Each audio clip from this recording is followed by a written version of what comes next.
Now, for my experience of deja vu, it is a good deal longer than that. It's not 0.5 of a second, it's much more profound. And a friend of mine, Carl, has put something on my blog site quite recently, which is even more fascinating. And the whole theory of the F1 thesis is completely destroyed now, because there's been evidence now that people who are profoundly blind actually still have deja vu experiences. They have auditory deja vu experiences. Now, effectively, the argument that one side of the brain processes something quicker than the other works for the eyes, but it doesn't work for the ears, because each ear processes the whole thing across the brain. So effectively, the F1 thesis now doesn't work. So effectively, we're back to square one in terms of what deja vu is. Now, as a quick question now, how many people in this room experience what we readily define as deja vu? Okay.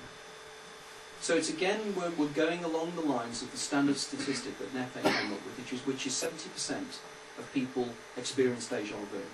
30% of people haven't got a clue what you're talking about. I did an interview on LBC Radio in London April last year, and a young lady rang up and she said, deja vu, we know what that is. It's when you recognise something that you've seen before. And I said, no, categorically it is much more than that. It's not a recognition. Far from it. It is a feeling and an overall sensation that I've lived this moment before.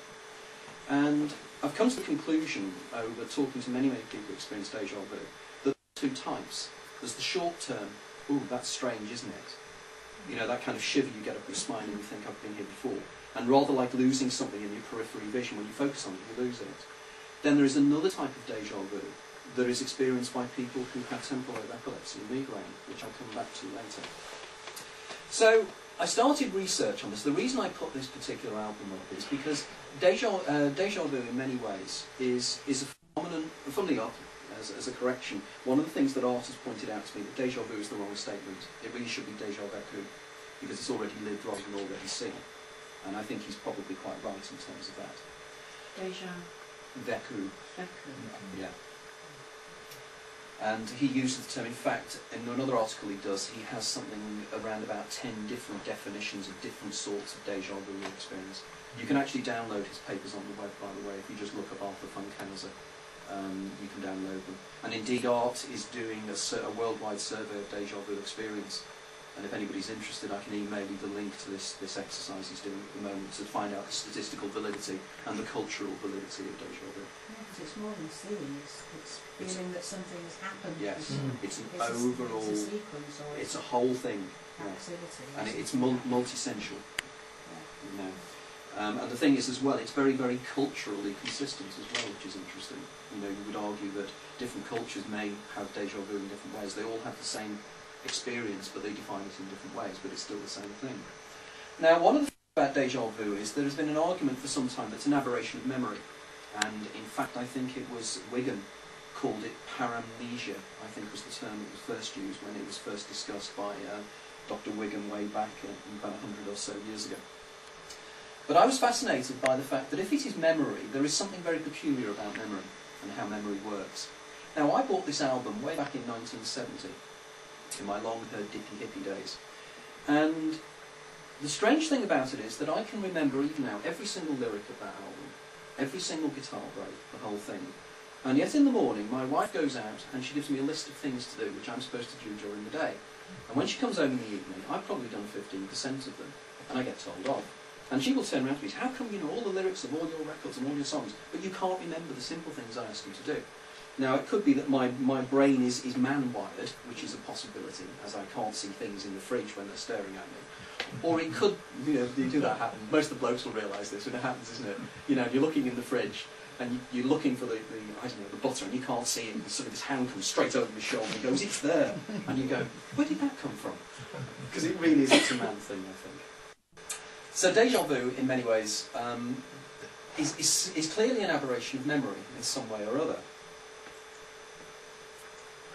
Sometimes this works, sometimes it doesn't.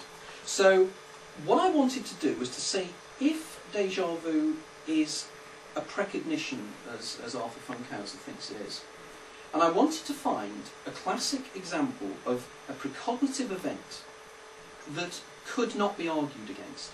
we hear time after time of individuals who say, oh, I foresaw something happening. But the reality of the situation is, in most cases, they say it after the event has happened. So there's no corroborative evidence unless they've turned around to somebody and said, I have seen something in that. And in fact, there is a local gentleman here, who lives in this area, who I've been in contact with, who did see the crashing of the Concorde about a week, 10 days before. And indeed, I've got the facts, a copy of a date-stamped fax that he sent through to British Airways 3 or 4 days before it happened. So that is fairly corroborative. But I needed to find something more, something that people would turn around realistically and say, that does make me believe that it is a possibility. And I think I found some examples. And this one, if you've never seen it before, I would like to think may blow you away. This is an album cover by a rap band called Coup. Now, Coup are a gangster rap band, so therefore they're trying to be as provocative as they possibly can.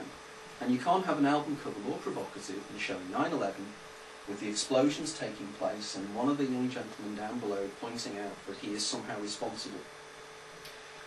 Excellent image, very, very interesting.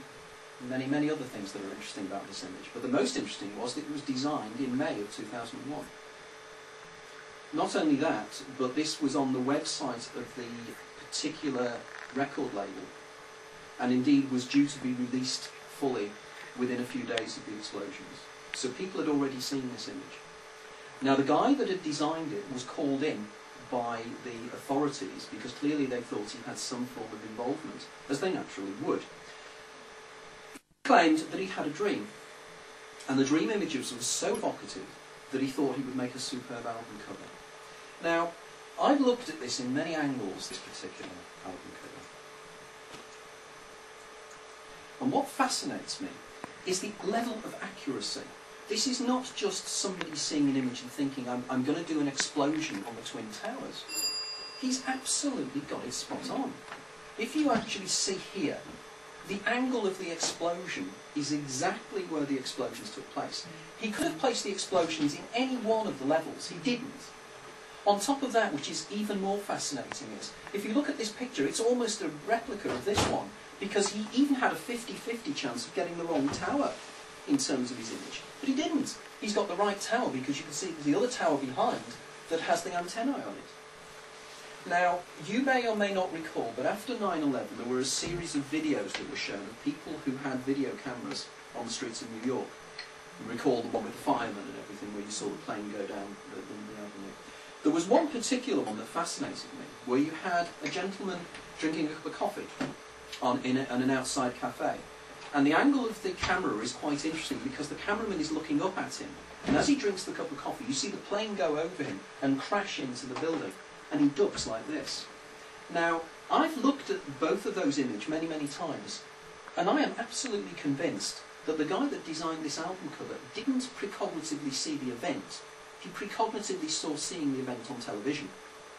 He particularly found that particular image, or something within him, found that image so strong that he reproduced it. I've also got, and on my blog site I've placed this on, but I found even more fascinating coincidences. There is a band called Dream Theater who brought out an album called Live in New York, which was launched on September the 11th, 2001, and in it depicts the skyline of New York with the Twin Towers covered in flames. That was the very day that the album came out.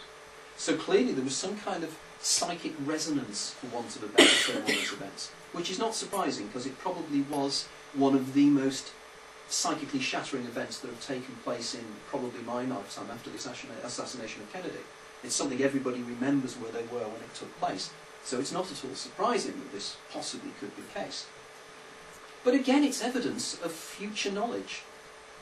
Is there a possibility it could be opposite to that, in actual fact? That's projecting what's going to happen in the future because somebody sees that at a later time and says, I will create that event. Could be, yes. There's a reasonable argument to say. Yes. In other words, it's one self-fulfilling the other. Yes. Yes, that's a possibility. And indeed, it is possible that that album cover could have been seen by the terrorists. But as I understand it, they'll be planning it a lot longer time than from May. but it's actually put into the psyche and into the field. Oh, I see what you mean, yes. And therefore it is subliminally picked up by people as an image. It's an interesting point.